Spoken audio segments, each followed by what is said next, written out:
Hey, how's everyone doing? I am doing great. I am. I wanted to hop on here and share a story about judgment. And I'm going to start with that because that has been, that's just kind of been playing around this morning. And I was listening to Wayne Dyer, and while I was sitting in meditation for a little bit, it came up again. So I'm going to share this little story. So my nephew and my daughter are very similar. And it's beautiful because they get to share stories together. And so we shared this story with him, and he could relate. So I know there are a lot of children and older children and families and parents and teachers who could relate to this as well. So here's how the story goes. My daughter was in first grade, and she kept being taken by the hand and being removed from her class and put in another class. Just across the hall, the teacher would tell her, here's your work, sit here and observe the other children on how you should behave. And so, clearly as a mother, I'm frustrated by this. So what was happening, it was happening every day for about a week. And the reason why the teacher was asking her to be pulled out of the room was because she was not focusing on her lessons. She was talking and giggling, and she wasn't being mean or rude or disrespectful or anything. She was just unfocused, and she was being very happy and silly and talkative. So disrupting others was probably part of it too. So it seemed that Haley wouldn't even tell me about it. I guess maybe it didn't bother her. That's what I was thinking at first.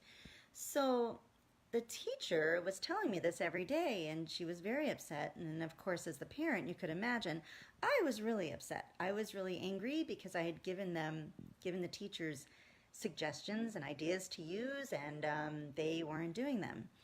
And I was, as the parent, feeling very, very sad and upset. It was hard for me to focus and concentrate on work because I wanted to make sure that my daughter was getting what she needed, and I didn't like it. I kept thinking in my head those thoughts of, oh my goodness, she is being pulled out of her classroom, she's being embarrassed in front of the whole class, she must feel so ashamed. Right? These are my beliefs and my thoughts that I was carrying around every day, and going on with the idea of how I didn't like this, and I was so angry and so sad.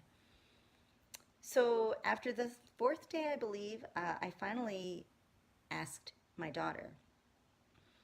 I thought I have to work through this somehow. I'm not getting through to the teacher. I'm not getting through to her. So let me talk to my daughter and see if there's something else, maybe empower her instead. So I sat down with my daughter, and I asked her about what was going on. I told her what the teacher told me. I told her that I knew this was happening every day. And my daughter, with a big smile on her face, put her hand on my shoulder and she said, "It's okay, Mommy. I like watching the other kids in the class." I was stumped. I didn't know what to say. I mean, I knew how my daughter had become really confident in who she is because we had been working on meditations and different types of other things just to kind of keep her centered in who she is while going to school. Not that school is bad, just that being sensitive, the sensory overload created situations for her. So she was able to stand in her power and just know that she was wonderful and loved no matter what. But there needed to be a shift somehow so that everybody was getting what they needed. So I sat there for a minute totally stumped, and I didn't know what to say. And, she was just happy. So I said, "This doesn't bother you that you're being moved to another classroom, held by your hand and taken away, and you have to sit there for a while?" And she said, No, Mommy, I get the work done. It's all done, and I watch the other kids. It's fun." And I thought, does she not understand? So I said, "Do you understand that your teacher is really upset?" She said, "Mm-hmm." But she wasn't taking it on, which is key. So I was, though. as the parent, this is what I'm trying to focus on here. As the parent, I was so upset and so angry and so judgmental. So judgment, right? Yeah, we think we're doing well. I thought I was doing the right thing by being angry. I wasn't getting anywhere being angry and judging the teacher. So I just let it go for a day because I was so angry. So I waited another day and it happened again. And when we got home from school, as I was driving home actually from school, I remembered years ago when she was about 2 or 3 and she had reminded me about love in a moment when a stranger wasn't very nice to us. And I remembered that driving home. So when we got home, I sat down with her and I said, hey, if you're willing to do this with me, I would like to send love to your teacher. Do you remember when you told me about that? And we went back to that moment. And she does this, she was doing this a lot anyway, but she said, yeah, I remember. And I said, you don't have to do it with me, but if you want to, I would love for you to. And she said, okay, I'll sit here with you. So she sat with me, we held hands. I closed my eyes, and what I did was visualize the teacher across from me. I visualized love, whatever it looks like to me, going from my heart space to hers. And I felt the feeling of love not leaving me, but my love growing bigger and bigger and reaching out to her heart space and filling her up too. And then what I ended up seeing was love coming back from her heart. So it was this cycle of love between us. And we are all interconnected. We are all love. And so what was happening was I wasn't in my heart space judging her. I was in my head having all these thoughts and beliefs that are absolutely not true anyway. And so as I'm sitting there in this little meditation of visualizing this, of this love flowing from my heart space to hers and back, what I experienced was the knowing that I had forgotten the connection of all of us and that we are all love. And in the moment of loving her and not judging her, but loving her, the answers will come. Everything will shift. Everything that is needed will happen. And I thought, oh, great, yay. I felt so happy. I thought, yes, this is it, right, connection. So I remembered in that moment the powerful beings that our children are, and that we are as well. What I also realized in that moment is that parents, we love our kids. And when we get out of our heart and we get into our heads, we actually just create more frustration for us and possibly for our kids too, most likely, for everyone involved. And, I'm not judging anyone. I'm not passing any kind of blame. I'm just recognizing that that was my story. And I'm sure it's a lot of parents' stories because it happens. I mean, we do it. We don't mean to, but we want what's best for our children. And then we pass judgment and blame on someone else when the truth is it's important to make a shift in our attention, in our way of thinking and being with this circumstance. So what happened afterwards? Let's see. So I told my daughter what happened. I shared the experience of the meditation. And she said, yeah, see, Mommy, everything's okay. She really was not worried about it at all, which was so astonishing to me. So I was proud, but I was astonished. So the next morning, I went into the classroom dropping off Haley like I often did, and the teacher came bounding with joy towards me. I was shocked, but really happy. And she said, oh, I have a new idea to use with Haley. And the idea was actually a suggestion to one of the suggestions that I'd given her before, but I just smiled, hugged her, and thanked her, and left and went on about my day, and everything changed. So in the reminder of if I'm in judgment of a teacher or someone else with an experience that my daughter is experiencing, I'm actually sitting in the limiting beliefs that are not true. So when I step back and take the approach of love and openness, I am cutting off those limiting beliefs. I am actually disintegrating them because everyone is only doing what they know to do. And so I was only doing what I knew to do in that moment.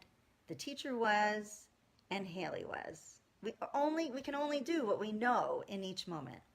And the only way for anything to shift and change is to allow love and openness to shift, so that we can, from our hearts and from our inner being, come up with a new idea, or be open to someone else's suggestion instead of in our heads and judgment. It was an amazing experience that I had. And that was a long time ago, but they still happen. And I'm doing amazing things, as you are as parents, growing and evolving, and our children are too. So what is the purpose of me coming on here and sharing this? Well, our children do not have that judgment piece, really. They really don't. They're not born with it. We weren't born with it either. It's something that comes as we grow in the world, right? We become conditioned in some ways, and so we learn judgment. Unless we continue to stay in the space of love. So I'm just suggesting, possibly, and I'm doing this too, my daughter started school too, so I'm suggesting that we could all as parents step back, and instead of placing judgment on circumstances that might be creating a painful situation for ourselves and our children, to come back to love and openness and allow things to unfold, allow the experience to unfold in that place. Trust in others, and be in our heart. And if we need to take a moment, and just close our eyes and visualize what it is that we have in our heart for others, and kind of allow some love to pass back and forth, that may shift things. It's a suggestion. I'm just suggesting an idea, because in my personal experience, it has made a huge difference for us, for me as a mother, and for us as a family, and for her at school and in other places. She loves her school. When she was younger, it was a little bit more challenging. So let's see. Thanks for listening to my story. Let's see what Jane is saying. We are a society encouraged to judge and label. If we do only one thing in our lives, I'm trying to see more on this. Let's see. If we do, sorry, I'm pressing and it's not letting me see more of what you have written. And so, I apologize. Let's see if I press it here, it'll let me. Let's see, there we go. Well, I agree. That's the reason why children come into the world without any of that. They're not filled with judgment. They are open, and they love everyone, everything, and all that is. And then there's this encouragement to judge. Oh, but I like that better, or I'm better than that person, or that person is better than me. And then that creates beliefs and thoughts that we carry along with us. And so I'm just suggesting as a parent to take the step of non-judgment and to come into a place of love. And there are lots of ways to do that. I just choose to visualize the person and send love to them. And actually that was a suggestion given to me from my daughter when she was little. Our children know so much, so much. And if we continue to listen to them, we will grow in love and prosper, for sure, guaranteed. Sometimes the conditioning from society creates different beliefs in our children, and so we want to step back and support our children. This is the way I feel. and support our children with love and non-judgment. So anyway, thanks for everyone coming. Good morning, Lynette. Hi, Lisa. I know there's quite a few people here I didn't say hello to. Jane, hi. Ari. Sandra, hi. Gloria, my goodness. So nice, Vincent. So nice for people to join. Please share what you're feeling and thinking about this, because judgment can be a nasty thing, really, because I keep going back to the young children, and they are so in love with life. They love everything, everything.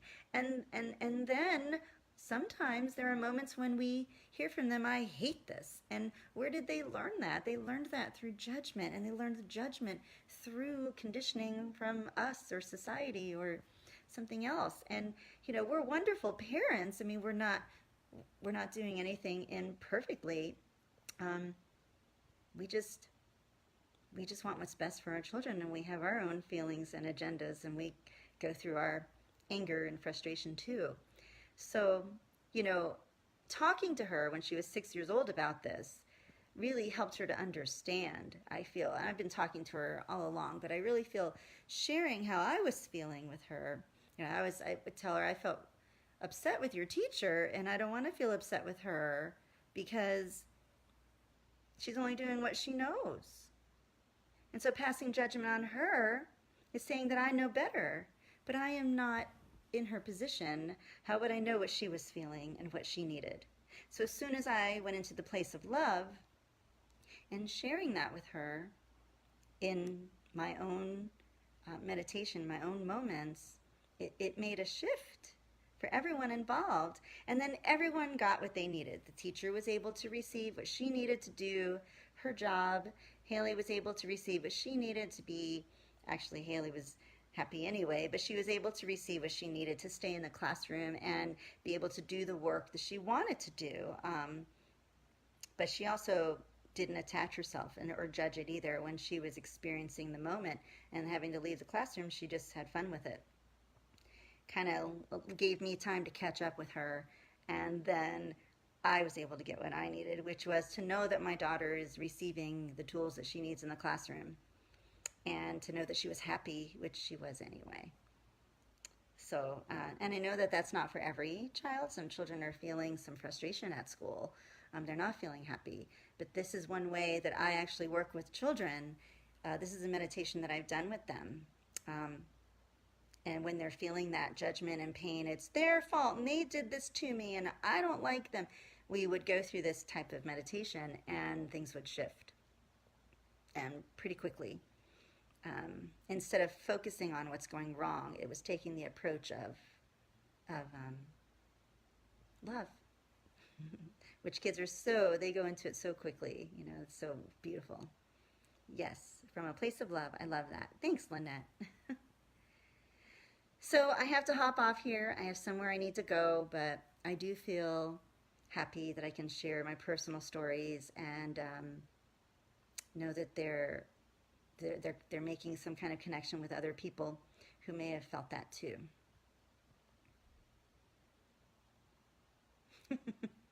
Thanks, Lisa. So, please continue to share if you'd like.